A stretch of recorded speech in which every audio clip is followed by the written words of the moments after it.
nataka tuende hatua moja mbele katika kumsikia Mungu, na hii ni kuweka wingi wa neno na maombi. Sawa? Wingi, vikiwa katika wingi ni rahisi zaidi kumsikia Mungu kuliko njia nyingine. Unajua ziko njia ambazo watu wanapenda kuzitumia, kama kuwekewa mikono. Of course unaweza kuwekewa mikono na kwanza kumsikia Mungu hapo, ila hatari ya njia hizo ni kwamba hazikusaidii kujenga mahusiano yawe na Mungu. Utakuwa unamsikia Mungu kwa ajili ya kipawa, ni kwa ajili ya watu, kwa hiyo sio kwa ajili ya mahusiano. Kwa hiyo zinakuwa nje ya tabia yako. Umeelewa? Zinakuwa nje ya nini? Ndio unakuta mtu anatabiri sana, anaweza sana kumsikia Mungu, lakini mzinzi, mwizi. Sawa? Kwa nini? Kipawa kilikuwa nje ya tabia, yani kilikuja nje ya tabia, hakikukua kama matokeo ya ushirika wake na Mungu. Umeelewa? Lakini kuna ile kipawa kinakuwa kadiri ambavyo ushirika wako na Mungu unaongezeka. Kikitokea hapo, kadiri ushirika wako na Mungu unaongezeka, kitakusaidia hata kukunja baadhi ya vitu vibaya visiwe na wewe, vitu kama tabia za hasira. Hata kama ulikuwa na kawizi kidogo na viloro vya uzinzi kidogo, vitakuwa wakati vinanyongwa, ndio wewe unafanyaje? Unakuwa sawa. Lakini ukipita njia zingine, kwa sababu itakuwa tu kama vile mtu amekuja amechomeka chwa bila kujalisha nini kinaendelea. Sawa? Kwa ndio hatari ya ile. Lakini njia hii hapa mimi naiamini zaidi, kwa sababu ukikua kupitia njia hii unakuwa umechipuka kutoka kwenye mahusiano yako na Mungu, unakuwa uko imara. Sawa? Na unakuwa hujui unabii tu, unajua hata neno. Ule unabii unaweza ukautafsiri vizuri, unaweza ukautumia kwa upendo, na unaweza hata ukajudge kwamba hii nini unabii niliotoa huu sio wa Mungu. Kwa sababu kitu usichokijua ni kwamba wakati mwingine hakuna uhakika kwamba ni mimi nimeongea au ni Mungu kaongea. Hakuna uhakika. Kitakachokuja kukupa uhakika ni yale mahusiano yako na Mungu ya kila siku. Yatakusaidia kurudi kwenye nini? Kwenye mstari. Amina. So nitataka tuangalie baadhi ya wenzetu ambao walitumia njia hizo. Au kwa kifupi tunaita ibada. Ibada ndefu. Sema ibada ndefu. Wingi. Siku hizi niongelea kwamba kuna ubora wa ibada, alafu kuna wingi au urefu wa ibada. Sawa? Ubora ni pale ambapo tunazima simu, tunafanya tunataka ukimya, utulivu. Huo tunaita ubora. Hapo umezalisha nini? Ubora. Lakini kuna urefu. Unaweza kaweka dakika 5 bora. Hizo dakika 5 ukazima kila kitu. Zima TV, zima simu, zima hata mawazo yako kayatuliza mbele za Mungu. Dakika 5. Ni vizuri. Sawa? Lakini hautalingana na yule ambaye ametoa siku 10 afa ameacha simu on. Atakuzidi. Ila ubora wewe umetoa bora, ila yeye wingi. Kwa katika ule wingi, hizo dakika 5 za kwako ambazo ni bora, yeye atakuwa nazo nyingi. Kwa sababu hata ukitoa 5 sio kwamba zote 5 kweli utaweza kukaa mbele za Bwana. Utachumbuka hata 2 tu, umemkumbuka sivyo shemeji yako sivyo nani. Umetoka tena umefanyaje? Umerudi. Si umeelewa? Kwa kuna ubora alafu kuna wingi. Sawa? Hata tukisema hivi labda tengeneza logo. Sawa? Tengeneza logo labda Victorious. Tukikwambia wewe tengeneza logo hii moja tu, ila iwe bora. Afu mwingine tukamwambia lea wewe tengeneza logo 200. Unafikiri nani logo bora tutaikuta wapi? Kwenye 200.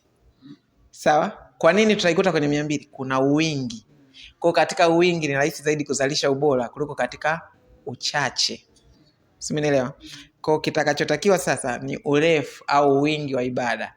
Utakusaidia wewe uweze kufunguka zaidi katika kumsikia Mungu, kuliko ukawa na dakika 5 tu. Mimi na dakika 5 na Mungu kila siku. Good. Angalau unazo 5.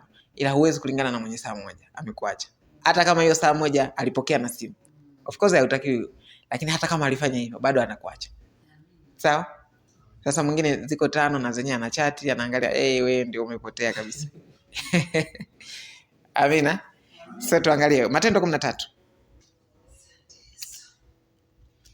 Matendo 13 naona hapo watu ambao nao pia walipata neema ya kuanza kumsikia Mungu. I don't know walikuwa ndo wanaanza au namna gani, lakini walimsikia Mungu kabisa.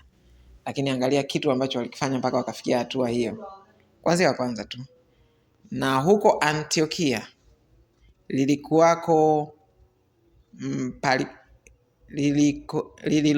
na huko Antiokia katika kanisa lililokuwako palikuwa na manabii na walimu. Nao ni Barnaba na Simeoni aitwaye Nigeri, na Lukio Mkirene, na Manaeni aliyekuwa ndugu wa kunyonya wa mfalme Herode, na Sauli. Basi hawa walipokuwa wakimfanyia Bwana ibada na kufunga, Roho Mtakatifu akasema, nitengeni Barnaba na Sauli kwa kazi ile niliyowaitia. Ndipo wakisha kufunga na kuomba, wakaweka mikono juu yao, wakawaacha waende zao. Amina. Sasa hapa hatujaambiwa walifanya siku ngapi. Kwa nini? Hawakuwa na mpango na siku zitakuwa ngapi, ila walikuwa wamejifungia ndani kwamba sisi tumejitoa, tutafanya ibada, tutamfanyia Mungu ibada. Sawa? Kumfanyia Mungu ibada sio maombezi. Yaani ni kwamba tutakuwa tunaomba, tunasoma neno, tunaabudu, tunasifu, tunaomba, tunasoma neno, usingizi ukija tunalala, tukiamka tena tunaomba, tunasoma. Ili nini kitokee? Hamna chochote. Tunafanya tu. Kichoka tutaondoka. Wakati wakiwa katika mazingira kama hayo, wakamsikia nani? Mungu. Mungu akamwambia, nitengeni Barnaba na Sauli kwa ajili ya kazi niliyowaitia. Lakini hawakusema leo tunafunga na kuomba ili Mungu atuambie juu ya Barnaba na Sauli. Haikuwa hivyo. Walikuwa tu katika harakati zao za kutaka kufanyaje? Kuishi maisha ya Mungu. Sawa? Maisha ya ibada. Biblia inasema walipokuwa wakimfanyia Mungu nini? Ibada. Sawa? Biblia nyingine inasema walipokuwa wakimhudumia Mungu. Wakati wewe unawaza leo Bwana atakwenda kutuhudumia ibada hii, wenzio wameenda level nyingine. Huko walishatoka zamani sana. Wao ndio wanamhudumia nani? Mungu. Sawa? Kuhudumiwa na Mungu ni level ya watoto wachanga. Ukikua unaanza kumhudumia nani? Mungu. Sawa? Kutumikiwa na Mungu ni level ya watoto wachanga. Ukikua unaanza kumtumikia nani? Kuna tofauti. Sawa? Kuna tofauti ya Mungu kukutumikia wewe na wewe kumtumikia Mungu. Kuna tofauti ya Mungu kukuhudumia wewe na wewe kumhudumia Mungu. Sawa? Ukiwa na katoto kadogo kana miaka 2-3 kana kutuma, mama kaniletee maji ya kunywa. Unainuka mama mzima, unachota maji, unamletea. Baada hapo kanasema mama kaninunulie chips. Unaondoka, unaenda unanunua chips, unaleta. Sawa? Unamtumikia mwanao. Kwa sababu ni mtoto. Akikua kibao kinageuka. Esther kalete maji ya kunywa. Esther kanunue chips. Umeona? Anakutumikia. Si umenielewa? So katika kanisa la Mungu pia kuna watu ambao ni wachanga na watu ambao ni wakubwa. Wachanga wanaomba hivi, Yesu niponye. Maana Yesu nitumikie. Sawa? Yesu niondolee shetani huyu. Sawa? Usitutie katika vishawishi lakini utuondoe utuokoe na yule mwovu. Si ndio hiyo? Ile ni sala ya watoto wachanga. Wanamtuma Yesu awatumikie. Sawa? Na kwa sababu wewe ni mchanga, Yesu nilinde na wachawi. Anakuja anafanyaje? Anakulinda. Yesu naomba uniponye afya hii. Anakuja anafanyaje? Ila ukikua ukisema wewe hapo ulipokuwa umwambie mamako, mama niletee maji ya kunywa, naweza kaambulia kibao. Si ndio? Kaambia hayo ndio maji ya kunywa. Kwa nini? Umekua. Na Mungu naye ategemee kwamba baada ya miaka fulani tena umwambie Yesu niponye. Yaani huyu aliyokoka jana anasema Yesu niponye. Na wewe Yesu. Kwa hamna tofauti yoyote ile. Kwa nitaendelea kuwatumikia ninyi mtakuwa lini? Simenielewa? Hasa tukitoka hapo kuna kitu kinaitwa kumhudumia Bwana na kuhudumiwa na Bwana. Ni vitu viwili tofauti. Ukiwa mchanga unahudumiwa na nani? Na Bwana tu. Of course hata ukikua bado utahudumiwa na Bwana, lakini wewe ndio kitu unachokitaka tu katika maisha yako ni kuhudumiwa na nani? Bwana atatuhudumia ibada ya leo. Bwana utuhudumie. Bwana usitupite. Tunaimba paka na nyimbo. Usinipite. Tunataka kuhudumiwa na nani? Lakini hao wenzetu walivuka hiyo level. Wao wakasema leo tumetoa siku 3, sijui siku ngapi, I don't know. Lakini kwamba watamhudumia Bwana. Sawa? Kumhudumia Bwana ni kivipi? Ni pale ambapo mmetoa muda, mnasoma neno, mnasifu, mnaomba. Na maombi sio Bwana tena tutende. Bwana unastahili, heshima ni zako, utukufu ni wako. Haleluya. Jina lako libarikiwe. Umeumba mbingu na nchi, umeumba malaika, umeniumba na mimi, nashukuru. Hivyo masaa yanaenda, siku zinakatika. Sawa, sio bwana nisaidie kulipa kodi, bwana nadaiwa hela ya kikoba. No. Vikoba sio kama hawana, ila wameviweka pembeni kwanza. Wanasema saizi ni zamu yetu kufanyaje? Kumhudumia Bwana. Sasa katika urefu wa ibada kama hizo, ni rahisi masikio yako yakafunguka. Ukaanza kufanyaje? Kumsikia Mungu. Simuelewa. Nakumbuka siku hizo nilikuwa napenda sana kumsikia Mungu. Nilikuwa ili nimsikie Mungu lazima niote ndoto. Sasa nikawa nasikia manabii wanasikia wanafanyaje? Ni mbinu zote wanazonifundisha mimi zinagonga mwamba. Hamna hata hii inayokubali. Basi nikachoka, nikakata tamaa. Bwana mimi nitaendelea kulala. Nikilala Mungu ataongea na mimi kwenye ndoto, fresh tutaendelea na maisha. Basi asubuhi moja hivi niko naomba tu. Sasa nikawa nimejenga utaratibu wangu kwamba lazima niamke usiku niombe. Yaani nimeweka ni maisha. Sawa? Sio kwamba naomba ili nini kitokee. Hamna chochote. Sitaki chochote kile kitokee. Siku hizo niko mwanafunzi. Kwa hiyo sina malengo yoyote zaidi ya kusoma chuo. Basi naendelea kusoma, kuomba, nikashagata ulimi wangu wenyewe ukacheni. Niko pamoja nawe. Nilishtuka.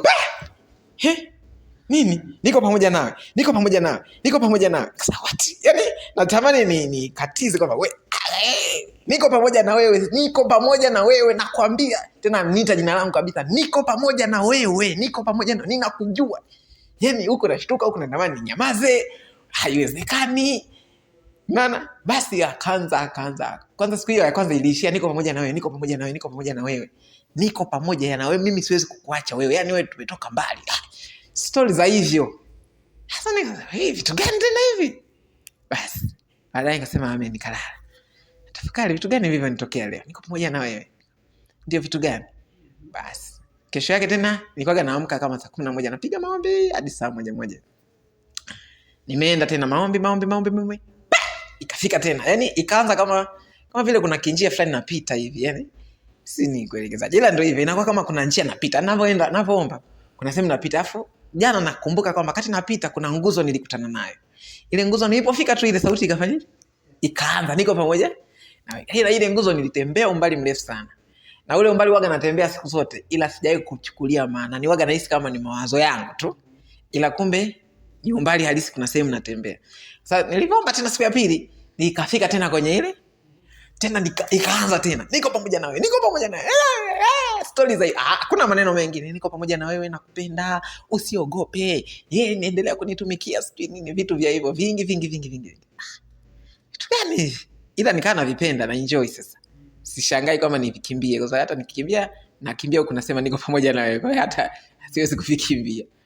Basi nikaenda siku ya 3. Kama vile nikaanza kuzijua njia mkato. Yaani ndio nakueleza, ndio vinavyokuwa yani. Kama vile nikaanza kuzijua vile ilikuwa mpaka nifike kama saa 1:30 au masaa 2. Naombaga tu nanena tu. Sina malengo yoyote, hamna ninachoombea wala nini, yani naomba tu. Sina malengo yoyote yani. Sawa, sina prayer point. Kwanza mimi hivi nakuaga na prayer point kweli. Mimi naisigi naomba tu. Ila kale kaumbali kakapungua. Siku hiyo nikatumia kama saa 1. Nikaa nimefika pale. Nikifika tu vinafunguka tu. Vinaanza. Sasa siku hiyo vikaanza na maneno mengine, yakaanza kuongezeka maneno mengine. Basi ikaenda kesho yake nikatumia nusu saa nikafika pale. Baadaye nikashanga natumia dakika 15. Baadaye dakika 10 nimefika. Baadaye kama kikapotea, yani muda wote ule kinaweza kikatokea, kisitokee, ikawa hivyo. Umeona? Lakini point yangu ni kwamba ni katika harakati za kumfanyia Mungu nini? Ibada, yani sikuwa na lengo lolote. Sasa ukiwa katika maisha ya style hiyo, ndio rahisi macho yako na masikio yako ya kiroho yakafanyaje? Yakafunguka. Ukaanza sasa kumsikia Mungu. Lakini ukiwa na malengo kabisa, nataka nimsikie Mungu, yani hiyo sasa ni ngumu. Okay? Ni kama vile mtoto wako. Wewe endelea tu kumpa chakula, muogeshe, mvalishe nguo safi, atakuwa mwenyewe. Ili sasa nataka aongezeke leo kilo zifike 5. Utamuua. Unaona? Utamletea matatizo. Lakini wewe muogeshe, mlishe. Mawili tu hayo. Mawili tu kiafanya, mtoto anakuwa tu. Wewe unaweza kama muona yuko pale. Lakini wale wanakuja, umekuza bwana. Amekuwa bwana. Mnafanyaje wenzetu? Hakuna siri yoyote ile. Muogeshe, mlishe. Umemaliza. Sawa? Kwa na kilo na chenye hivyo. wewe toa muda wako, sali, soma neno, omba. Soma neno, omba. Soma neno, omba. Hivyo baada ya muda sasa inatokana na wingi na urefu wa ibada. Sawa? Sio hizi tunazofanya dakika 15. Hizi hapa ni kazi kukuletea matokeo. Sawa? Unatenga muda siku moja unaweka zile ndefu. Sawa? Zile ndefu. Kwa sababu ilifika kipindi mambo tunayoyaongelea mchana, asubuhi yake hata kama nimeyasahau, si asubuhi naingia maombi, anakuja. Yaani ile ndimi ina change pap, inaanza kujibu maswali. Kabisa majibu yote yanaanza kuniambia hiki na hiki. Maswali yani nilikuwa najiuliza au tulikuwa na washikaji tu tunajadili maisha haya. Sijui kama tutatoboa sasa. Asubuhi atakuja. Maisha haya utafanikiwa. Sasa mimi ishakuja ile sentence na nikumbuka hii sentence ni ya jana hii. Umeona? Sasa kumbe muda ule tunapiga story pale alikuwepo, alikuwa ananisikilizia tu. Umeona? Ikatokea labda mtu kanikwaza tu hivi. Kikawaida tu, binadamu tu. Kesho yake ataongelea pole sana. Yaani Yesu ni mtu tu wa kawaida, Yesu niseme. Yaani mtu tu mzuri tu ataambia pole. Sasa jamaa anaingilia hadi vitu vidogo hivi. Tulikuwa sana tu kirafiki tu yani. Sasa nakuwa nashangaa kama kumbe ndio Yesu, kumbe ndio uko hivyo. Nilikuwa nimekukariri kwamba Yesu sijui ni mashine gani, sijui limenuna muda wote, kumbe upo tu kawaida tu yani ni mtu tu mzuri tu ya. Kumbe. You see? Yeah. Siku nyingine hata mtu kwa mfano sasa akanifanyia figisu. Unajua figisu? Anakuja tena, ananiambia, "Huyo hapo itakuwa 1 2 3 4 5." Mwingine ananiambia, "Kamuonye, tamuua." Sema, nakumbuka kuna mmoja niliendaka kumuonya. Nikamwambia, "Wewe, Mungu ameniambia utaparalyze. Wewe ulichokifanya ameniambia mwenzako utaparalyze. Kwa hiyo ujue cha kufanya sasa, unajiokoaje?" Na akaniambia nyumba hii atapiga wote huko ndani. Nilienda nikamwambia, atajua mwenyewe aliapokeaje sijui. Lakini ilifikia hicho kipindi sasa akaanza kujibia hadi wale ambao wamejitokeza kuwa maadui zangu. Basi ikaenda. Ikafika kipindi sasa hasubiri sasa ule muda wa maombi. No. Saa yoyote ile tu nimekaa nimetulia tumeshaka zinanishukia. Zinaanza kuongea. Okay? Naanza kuongea tiki hivi na hivi. Sasa sana nikikwazwa. Hicho ndio kilikuwa kinatokea mara nyingi sana. Nikionewa tu yani kuna mtu tukajitokeza huko kafanya azipiti dakika 10 20 ishafika. Anakuja anasema, huyo sikafanya hivi na hivi, atafukuzwa kazi. Atafukuzwa kazi huyo. Baada ya siku ngapi na mpyo. Sijui nini kimetokea, sijui tunapunguza wafanyakazi, na yeye amechinjwa. Ndio imeenda hivyo. Umeona? Isaya kama atakumbuka. Wewe ukuepoge.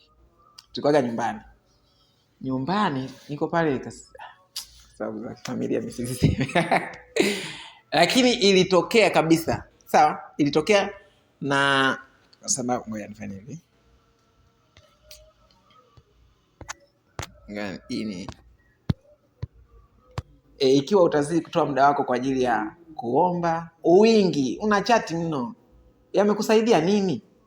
Sawa? Ongea na simu, unazurula YouTube, vimekuletea nini mpaka leo? Mpaka leo vimekuzalishia shilingi ngapi? Pata muda, soma neno, omba. Soma neno, omba. Soma neno, hata kama huna agenda yote, sema jina lako litukuzwe, jina lako libarikiwe. Haleluya. Yesu ni mzuri, Yesu unastahili, Yesu unafaa. Hivyo huwezi kujua nini kinabadilika katika roho yako. Kwa sababu ilifika kipindi sasa ile sauti ikakata, ikawa sio lazima sauti. Nasikia tu hivi nikiwa nimekaa. Sio lazima nisikie. Hiyo ikakata, ikawa kama ile sasa tumewachia watoto. Nikawa naweza nikakaa hapa tu nikasikia. Umeona? Tunaendelea baadaye nikashangaa tu naona. Yakona ilianzeje? Kulikuwa na dada nilikuwa namuombea. Omba. Kwanza nilikuwa iko hivi. Nimefungua huduma, Mungu ameniambia fungua huduma. Hajanipa upako wote, sio nisemeje, anajua mwenyewe. Ila mimi najua kwamba upako si. Afa ananiambia nifungue nini? Nikafungua kanisa. Utaombea wagonjwa hapo ni hata. utapambana, hakuna kinachotokea, hakuna. Yani wanakuangalia tu nimepatikana. Ila ukisema niache ile sauti, nikirudi tu nyumbani, ile sauti inakuja kwa nguvu. Yani kanisa ni kubwa na lazima lifanikiwe, yani atafoka, yani mpaka majirani huko wanaweza wakasikia kwamba yani anafoka, yani sio kama ananifoka, yani anaongea kwa nguvu kama nilivyokuwa na Yoshua, niko na wewe. Yes, mpaka sauti inaweza kukwama. Hapo ndo nimekata tamaa ya kwamba mimi kanisa siendi tena. Hakuna anayepona, hakuna wanaokoka. Maisha gani haya? Inakuja basi kesho naanza tena. Basi ikaendelea akajaga kanisani mdada mmoja. Dada alikuwa anasumbuliwa na mapepo fulani. Piga fire, sijui nini, anakuangalia. Aizalau. Haya bwana. Basi sikaenda. Basi siku nyingine anatoka hivyo namtia moyo kilokole, mambo yanaenda. Sasa siku moja niko tena ndani, nikasema, nikamsikia tu mtumishi mmoja anasema lazima niombe masaa 4 kila siku. Sasa ngoja na mimi niige. Na mimi nitakuwa naomba masaa 4 kila siku. Nikaanza asubuhi ile. Nikashaga tu nimetoka pale, nimeenda nyumbani kwao, maana kwao nilikuwa nakufahamu. Nimeenda nyumbani kwao, nimeangalia alikuwa na fungus za mguuni, zikaanza msumbua. Nimefika pale, nimeangalia pale kwenye fungus, nimepata jina. Kuna jina nikalipata. Sijui nani. Toka, nimesema kule. Akasema, safi sana. Basi nikamsubiri akaja. Yaani nasubiri tu muda wa maombezi. Maombezi yanaanza tu, nikaenda pale mguuni. Akasema, ewe nani nilicheka mapepo. Kumbe. Basi kaanza hiyo. Sasa ikawa haimtokei muda wa ibada. Kwa hiyo washirika inabidi, yani nikiwa kwenye maombi nasafiri. Sawa? Kwa wale watu wote wenye shida, muda ule naomba nakuwa nawawaza. Nikimwaza tu Lea, nasafiri nafika kwa Lea. Nikifika pale, naona tumbo lake sijui lina nini, sijui lina wembe nini. Vile vitu na viandika pembeni. Tiki.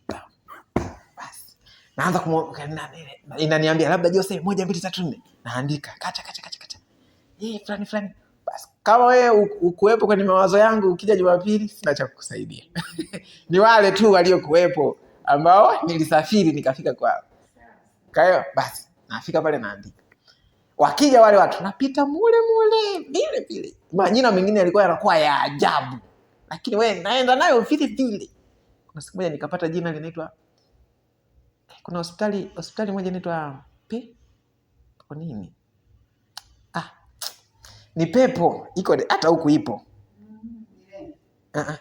Hospitali ya nje ya nchi. Hapa wameweka fungua tawi lao. Nisiwataje. Lakini ile ni jini, ni pepo, yani ni pepo. Nilipokutoka pale ni jina la hospitali ila ni pepo. Unaona? Nilipoingia Google na kwenye nikakuta kweli ni pepo, ni jini si gani, ni Mungu gani, si waabudu wa nchi gani. Ila huku kwetu wametuletea kama hospitali. Wauni wale. Yaani kama sisi hivi tuende nchi ambayo haina Ukristo, tufungue hospitali afu tuite Yesu Kristo. Wale wanajua ni hospitali. Kumbe sisi tunaleta jambo. Na wao ndio hivyo hadi huku ipo. Ikaendelea kufanyaje? Kukua. Sasa ikawa unakuta naongea nao labda wale washirika, unaendeleaje nini? Nikajichanganya nikasema hapo tumbo lako si lina kiwembe. Nikishasema hivi, akija Jumapili akipo. Utasema wewe kiwembe toka, anakuangalia. Kumbe hamna kusema. Nikagundua kwamba pepo nikishaongea na yule dada kwenye simu, yule pepo naye sana ananisikia. Anajua kwamba nimejulikana. Kwa hiyo anahama. Na kwa sababu mimi macho yangu hayaoni muda wote, akihama ameshanipotea. Paka tena nirudi tena kwenye chemba tena ndo nije nimuone kumbe nilihamia mguuni. Ndio nikasema sasa hii sitoi siri. Hata unibembeleze vipi. Kwa sababu washirika wangu nao wakanikalili. Sema mtumishi ukimpigia tu anakuambia. Subiri. Ukimpigia tu atakwambia kwamba shida ni ina. Kwa hiyo akawa nao wananipigia wapate ombea. Nikiwaambia tu vinadunda, nikaacha. Hakuna kusema. Hakuna. Umeona? Baadaye ikakua ikawa hata mkihama na waona. Unaona? Kwa hiyo nikawa huru tu, hata nikisema nasema kabisa hilo liko hivi na hivi ninavyoongea linaondoka na liona linaenda huko na huko. Kwa hiyo ikawa tena rahisi zaidi. Umeelewa? Lakini vyote hivyo havikuwa katika harakati ya kuvitafuta. Vilikuwa katika kusoma neno, kuomba. Soma neno, kuomba. Hivyo tunasoma neno, naomba. Amina. Kwa hiyo ule muda wako wa ziada ambao unakuwa nao mwingi, tafuta siku, tafuta masaa. Okay? Naongelea muda mwingi. Sisemi dakika 5 kwa siku. Unajidanganya. Angalau yaanzie masaa 3.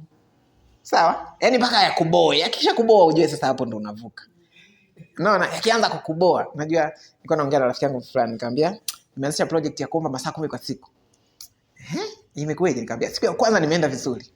Mungu wangu siku ya pili ilikuwa ngumu. Yaani kufikisha tu saa 1. Akasema sasa hiyo ndio ilikuwa na mpenyo. Sasa umejuaje?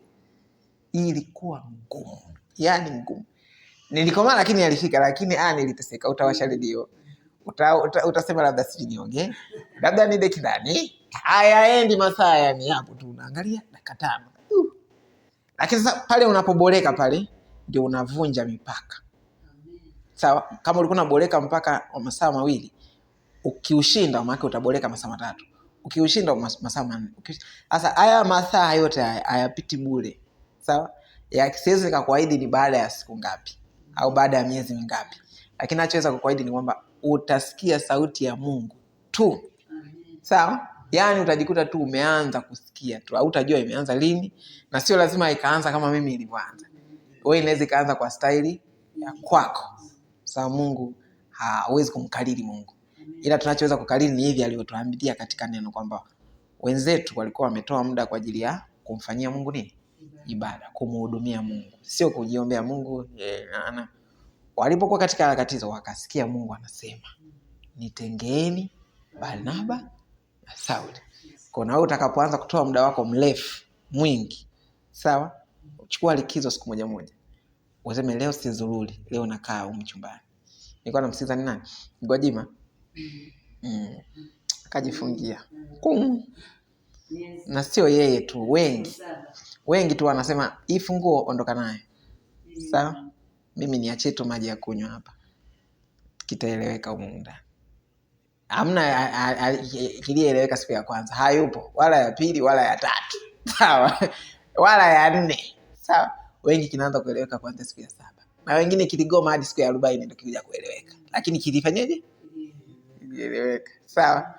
Sasa ndugu yangu, tunakuongelea siku 7 ndio kilianza kufanyaje kueleweka. Wewe ukiomba sana dakika 5. Kitakuja kueleweka kweli? Usijali.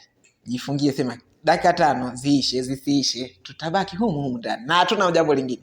Tunasoma neno, tunaomba, tunalala, tunaamka, tunasoma neno, tunaomba, tunalala, tunaamka, tunasoma neno, tunaomba. Kitaeleweka tu. Na kweli kitafanyaje? Amina. Nadhani hiyo ndio njia rahisi zaidi ya kumsikia Mungu.